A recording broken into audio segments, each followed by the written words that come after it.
even as members of mutual aid groups under the new forms of socialism instituted by the post-Khmer Rouge state, they did so among the remains of the old system. Concrete structures left in place would need to be worked around, or else destroyed, broken down, and removed. Wooden structures quite often broke, decayed, and washed away. Mounded dirt walls and elevated roads built by labor gangs stretched out across the landscape, broken, useless, but still visible beneath the vegetation that soon overtook them. Canals and ditches, retention ponds, and gates and pumps all had to be repurposed or, what was more likely, abandoned. Witnesses to a modernity that was never realized, they stood by silently, freighted with meaning. If the material apparatus of the Khmer Rouge project has been gradually disassembled or overgrown, its signature pattern has nonetheless remained etched into the Cambodian landscape. People lived their lives framed within the lines that were left behind. The rice fields of Mobuon were abandoned for decades after the end of the regime. When people returned to their old village sites, their path wound through the Khmer Rouge era fields on their way up to the hills. Satellite imagery demonstrates these effects in ways that remain hidden at ground level. Even the most cursory observation of Cambodia's rice lands on Google Earth reveals the patterned regularity the regime left behind. Zooming in on imagery from near Trapayam, which is where this system was started, you can see, and this is just the remnants of this system. And again, when you look at it and measure it, it is 100 meters to a side. And what's happened is that Cambodian farmers have come back in and tried to reroute these systems and to build smaller fields within it. But the imagery remains throughout many different places in Cambodia. And then there are also places, yeah, here you can see it as well. So you can see how these fields have now been, that field's a great example. You can imagine that this must have been a puddle in the middle and dry on the sides during the time of the regime, and it's now been cut up into smaller fields to try to mitigate the problem.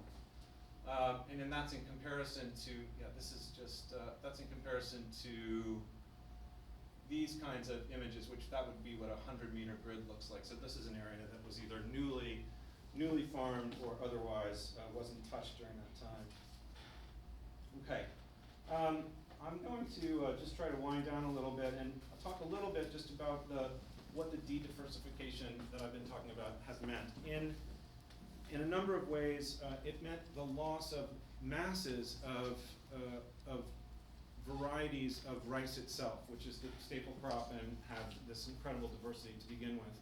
But it's not only specific varieties of rice, but also whole classes of rice agriculture that were lost. So Cambodians had traditionally farmed this deep water forms of rice agriculture where you had all of these different rice varieties that were essentially timed to grow to certain lengths and would be used in inundated flood zones of differing flooding heights. And this was considered to be completely inefficient by the Khmer Rouge and was almost totally eliminated. So you had these places where a village would record having formerly had 15 essentially lengths of rice plants, right? Each species corresponding to a different height of what the expected inundation level would be. And so they went from that to just one that would be kept after the thing. So the damage was just incredible. So it's not only the individual species of rice, but whole classes of rice agriculture that were reconfigured through these processes. No data really exists for upland rice. There haven't been very good surveys done, system-wide of what that was. But it's clear that upland rice as a practice itself in relation to other forms of rice was almost, it had been completely wiped out, or in many places during the Khmer Rouge period. And much of my work afterwards has been to try to understand, because what's really interesting is that there's plenty of highland rice agriculture going on in the hills today.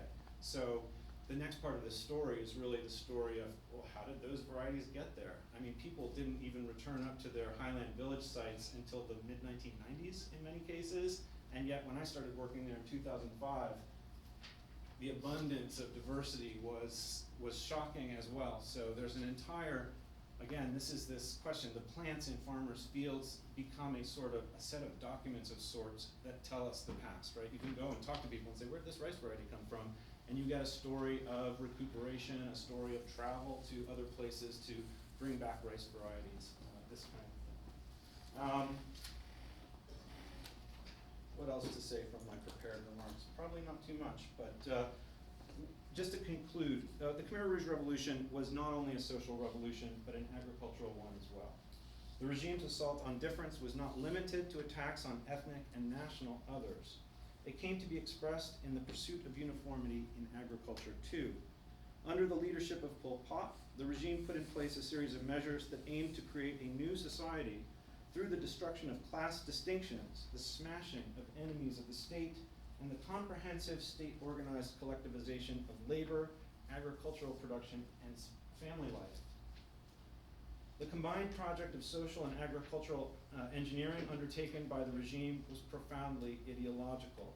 The pursuit of uniformity in agriculture, the annihilation of difference that was enacted not only upon the Cambodian people, but on the landscape too, was a product of deeply held convictions about the primacy of state power and scientific centralized planning.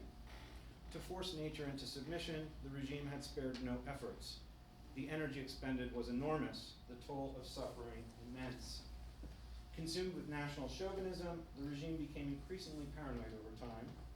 A seemingly endless series of purges followed, destabilizing the regime, which was finally ousted when Vietnam, its feared and often reviled neighbor, invaded Cambodia and installed a new government. In existence for fewer than 4 years, the Khmer Rouge regime was responsible for the deaths of nearly 2 million people from execution, starvation, and illness. It was one of the 20th century's most extreme cases of mass murder and genocide. And on that happy note, thanks. Thanks for coming. I'm happy to answer questions and tell you guys, yes? So just 4 years, and I'm wondering if they, I am also wondering where those varieties came from, and do you think that they buried any in their jars? I don't know. People don't talk about it that way. What happened was that there were these. The Khmer Rouge were one of the sort of things that people have discovered about the regime was that although it aspired to complete centralized control, it did not have complete centralized control. There were at the fringes contestations over power, so that certain places in the countryside were actually allowed to sort of keep going without conforming to the dictates of the party center. And in those places where you had a different sort of political configuration, again, you would have a different ecological configuration. People would sneak off and farm in their hills, and some of the varieties were kept alive that way.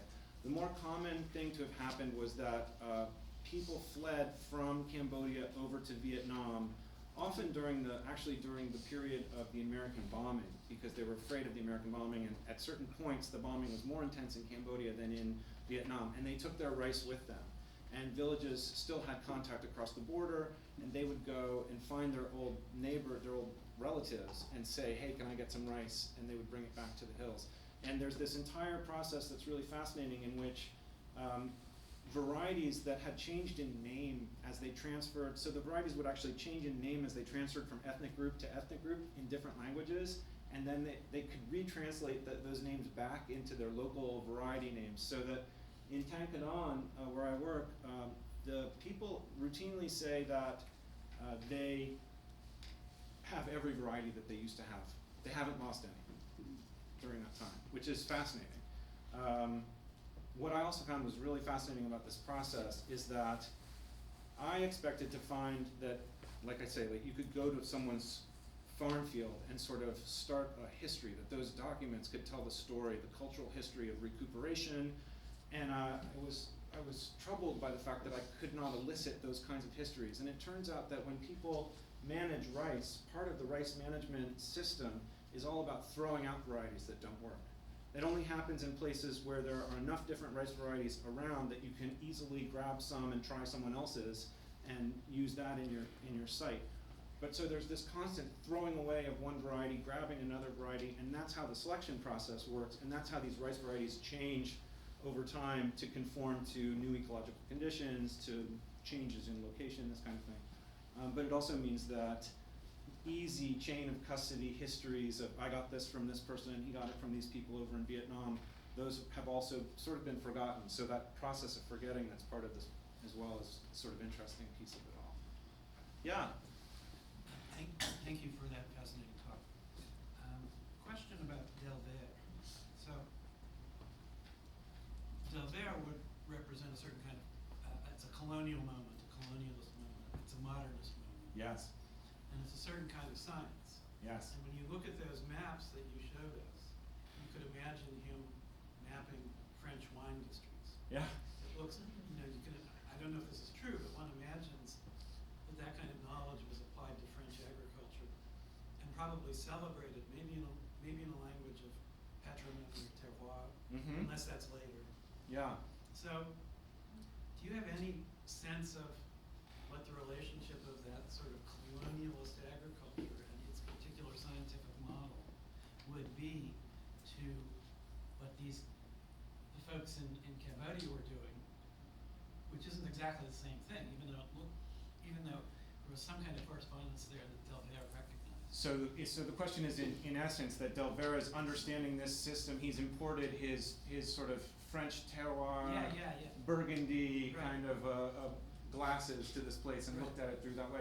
Yeah, you do get that feeling from the writing about the time. So Delver was a student of Pierre Gouroux, who's this sort of classic early 20th century geographer of the same kind, and then also Robequin.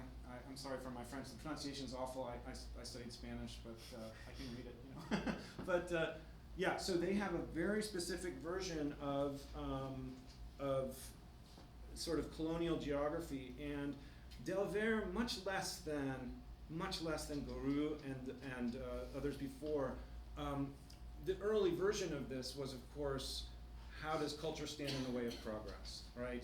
That's, Gouroux, he's just, these people are infested with malaria and therefore they will never have a civilization unless we can figure out how to solve their problems for them. Delver, I think, had this issue where he started getting really into the details of these, and he was sort of radicalized from below. Not really. I mean, he still remains firmly part of that.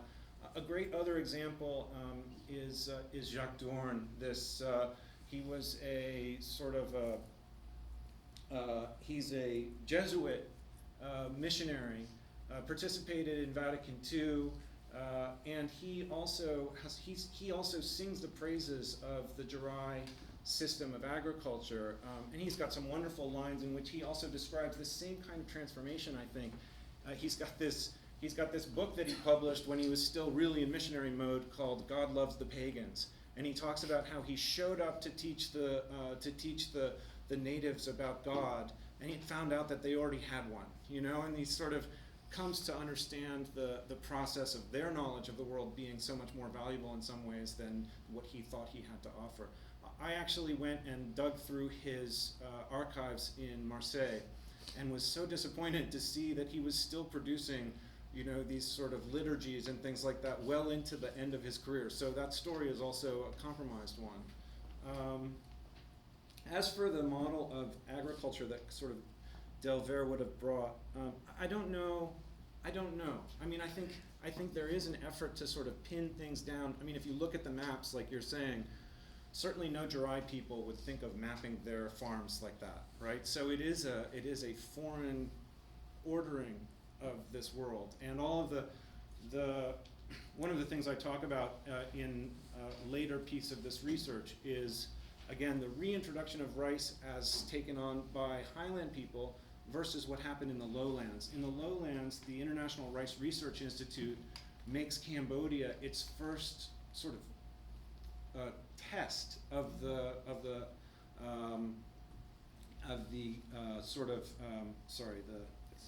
ex situ conservation practices, right? So they bring back all of these other rices and work on them, and they are also very much into cataloging the varieties of rice, mapping the places where they can go, doing all of these sort of comparative studies of the different agricultural systems and the different ecologies that they can fit into, whereas you see in the highlands, completely different mode of reintroduction, no centralized thinking. I mean, again, Delvert, he shares with with the Khmer Rouge this sort of centralized panoptic vision of the countryside. And you know, towards the end of your talk, you talked about Khmer Rouge having two, they're forward-looking, but they're backward nostalgic. Right. Nostalgic, which is true of most nationalisms. Yes. Okay? And we might think that you could juxtapose Delvert's map and those maps with the squares as sort of two alternative modern modes of mapping. And even though it's fair probably to say that Delvert got closer to, or understood local knowledge better than the square kind of mapping. Yeah. It's still, as you just pointed out, it's a modernist practice, and that the farmers themselves would not think in terms of those images. And thus my frustration trying to trace these histories and thinking that I was going to come up with some sort of catalog of chain of custody, right? Ability to tell where certain seeds came from, and that somebody somewhere would have this story. And then not only, a lot of things, when you're an anthropologist, what you find out is that you start having more of a story in some cases than all the individuals that you talk to, because you're interested in it and it doesn't necessarily correspond to what they care about. But what I found interesting was that nobody had the story. And in fact, I would go to someone's farm and I'd say, where'd this come from? And they'd say, I got it from Mip. And they'd say, oh, Mip's the guy who went and got it from Vietnam in 1982. Oh, I have no idea. No recollection, no lingering memory in the landscape. So part of my project has also been to, on the one hand, perhaps my own emphasis and desire to see the past preserved in the landscape is a Delvert-like desire. It's that same, what is it, the sort of terroir of history that I'm looking for that people there may not actually recognize as being valid. Thank you. Yeah. So the French regime also really articulated its legitimacy in terms of control of water, and failed. Was it important to the Khmer Rouge that their mastery was more complete than that of the French or the independence government, or was it truly just starting from zero and encore? I think that there is the Khmer Rouge intellectuals were highly influenced by their training in the sort of various French schools in Cambodia, but especially from going to study at French universities. And the guiding, a lot of this sort of mastery of water creates great states is mid-20th century. Wittfogel. But yeah, it's Wittfogel, exactly. And so the idea to sort of intentionally become a Wittfogelian, sorry, what's his term again? The Oriental despot. yes, the despot. To become an Oriental despot on purpose, right? Using Wittfogel as your guide, as your textbook is sort of a strange possibility.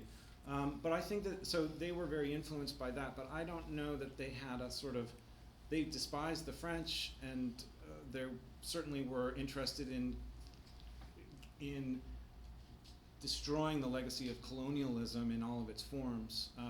But whether they thought about their I don't know if they thought about their water management in that It's sense. interesting, the French would have gone crazy over those grids. That would be a fantasy outcome. Mm-hmm. And it was, attempted at many points along, a much longer history than the Khmer Rouge had. Yeah. And it seems to me that there would be a certain amount of satisfaction in actually pulling it off. Yeah. And Yeah. especially because so many of the Khmer Rouge command was so French oriented. Yeah.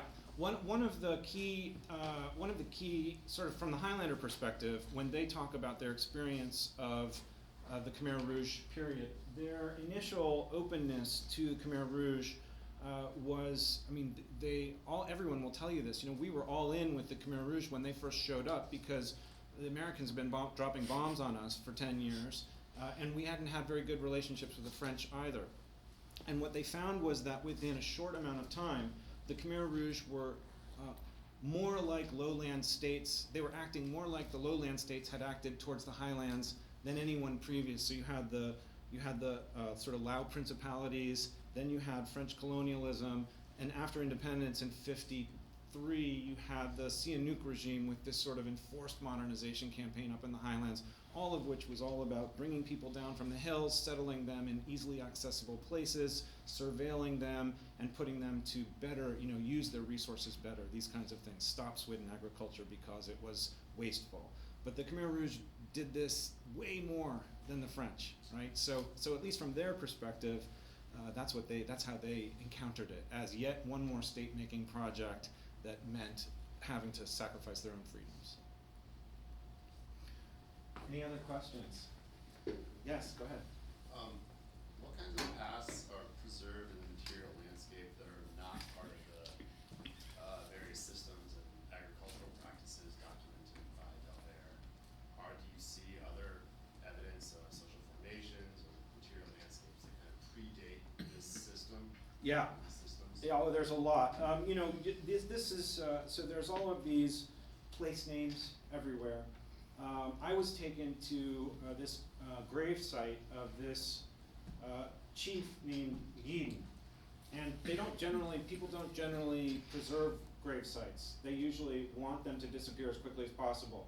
But this guy was sort of special, and I think he died supposedly in the mid-19th century, so this thing has been there for a long time. And the kind of, all the time, when I was walking through the forest with people, when we would go on trips, motorcycle rides, whatever, you'd always stop and look somewhere, and even if it was just a very personal, these are the, when the village was over here, these are the resin trees that my uncle had rights to. Those kinds of things remain sort of visible. The rights, the system of ownership that had dominated during that time will have disappeared, but at least the emotional connection to it will still be around. But this thing with the Eden, so there's all of these fields all over the place, these natural wetland fields that are all named after him. There's just the sort of ethnic geography of the area is interesting. There's a group of Jirai who live over in an area that's almost completely non-Jirai. And when I asked people about it, they said, oh yeah, they're slaves. And so essentially they had been taken captive and brought over to this other place, and then they now lived and spoke Jirai, but they still retain the sort of former social formation of the sort of economy of human bondage that predominated prior to and sort of into the French period as well. So there's many different places where you see these layered sort of historical formations sort of sitting in landscapes, and people exploring the past through discussions of landscape in that way. Yes? Can I just comment? And you've shown us a lot of these what we call cadastral maps that show the bounds of individual plots. Yes. You spent a little time, but not enough time, explaining that each of those plots is, if this is a wet rice, paddy rice kind of area, is at a different elevation. Yes. And that they're terraced. Yes. And even small differences in elevation are extremely important. In a flooded paddy, it has to get evenly distributed across the entire bounded area for all the rice to grow. You don't want it, sliding down to one corner in the middle being dry like you showed. Yeah. So that over time, you have a relationship between these different elevations, terraced elevations of paddies, where my field is flowing into your field, so you have to deal with drainage and inflow of water. And that family units of ownership tend to follow the parallel flow of water, so that if they have a series of 3 bounded fields, they want to be able to go from high to low so that they control the water flow in all 3 fields. Yes. And when you divide between brothers, you split them down the middle to keep the flow of water under the control of an individual owner. So these really represent, at some depth, the history of family relationships, ownership relationships that are, very crucial to the social structure of these Absolutely, absolutely. The social structure is often very visible in who owns what land in what places. What was fascinating, and I hadn't actually thought about this before, because this is actually the case in the Highlands as well. And where this kind of water management thing is, it's not the same thing because you're not dealing with sort of a system of water rights through the, you know, in that sort of what Gertz is wet and dry or something like that. But if you look at,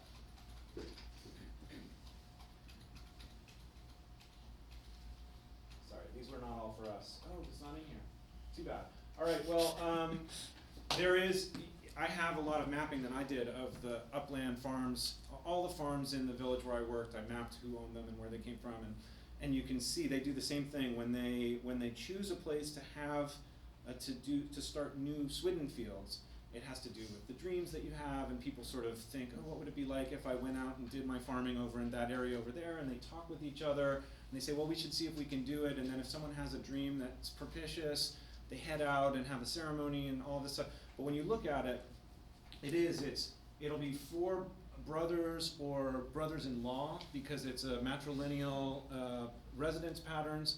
But then their fields, they start at the water because that's where you want to have, you want water for your farm, your field house. You want to be close to water, also for pasturing water buffaloes if you have, or some sort of cattle if you have out at the field, which is generally not, you don't want them there, but you might have them there. Anyway, then they head up the field. Each year of successive cutting heads up the field, and then you have this this band of fallowing that sort of in the normal system would have followed them up that field as well. But it is completely organized up in that same way that you're talking about, sort of up the drainage. Interesting. Can I just- Yes, of course. I was interested to see, when you showed a picture of the Swidden field, Yeah. that they were using transplantation of seedlings. No, not in the Swiddens. It looked like that to me. It didn't look like broadcast seed. Yeah, no, it would have been, let's see if we can find the picture. There are places in Swidden fields called dangs, which are gardens where they do more, but they don't do transplant. This is the Swidden field is this the particular one? No, there was one with tree branches strewn across. Oh, okay, yeah. That is the product of the dibbling pattern that the men will do. So what happens to plant this field is that obviously, now this is a very flat one, that's ideal, but a lot of places here are hilly anyway. After the felling of the trees, the burning, and then you wait until the soils are moistened by the first or second rain of the season, and then this is a characteristic of all of the sort of central highlands of Vietnam. Men go out with dibble sticks and sort of make a almost regular pattern. So it's far more regular than some would have you believe, right? People say, oh, it's just chaos, but it's actually, it looks like this. And as they go, then their wives and daughters go behind them with a bamboo tube, and it's got a mixture of seeds in it, including tobacco, gourds, these kinds of things, and they throw these things all into the same hole. And just toss them into the hole, and then use the tube itself to tap down the dirt onto the bottom of it, and it all grows up in this sort of, so first, rice always comes up first, but within you know, a month or 2 or 3, you'll have rice along with, that's tobacco that you see growing up in a stalk-like fashion there. You've got bananas along the waterways. You'll have, for whatever reason, they like to put cassava along the paths through the trails. Anyway, it's much to discuss there. That's very interesting. What's that? Yeah. It looks different. There were other questions. Anyone Yeah, else? Fred? one of my thoughts is, you know, the Green Revolution is coming in after this one. Yeah. And that's another state project. Yeah. How do these people, is the Green Revolution at this place, and how do these people deal with that? Right. So the researchers got up there and did a whole bunch of cataloging, which is fascinating stuff. You have these thick computer printouts that have been hanging out in libraries, and you can see that they were actually up in the village and they found these varieties of rice. They didn't care about it, and also were completely dismissive.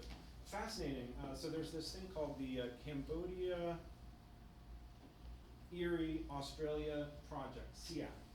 And basically Australia funded the money for the International Rice Research Institute to do a whole bunch of rice variety development, and they're heralded as having reconstituted the agricultural system of the lowlands and brought back in all of these varieties that were either lost. They brought back in a whole bunch of interesting stuff, but they were also, there's a lot of interviews, and I've done some sort of writing about the difference between the sort of conceptualization of how to restore rice, but they didn't care about the Highlands at all. They shared the Khmer Rouge perspective on this, that this was a completely irrational form of agricultural production, that the kinds of on-farm experimentation that Highlanders did with their rices were just of no interest to them.